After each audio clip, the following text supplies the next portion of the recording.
I'll walk you through the process of downloading and installing the Scarlet IPA app on your iOS device without getting any revokes.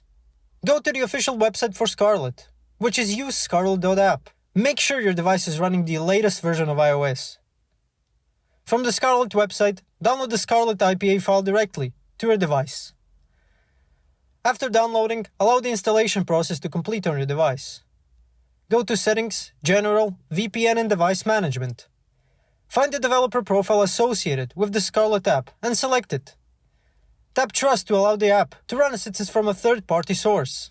Now launch the Scarlet app from your home screen. Tap the plus icon in the top right corner of the app and select the IPA file you wish to install. Scarlet will start installing the selected IPA file on your device.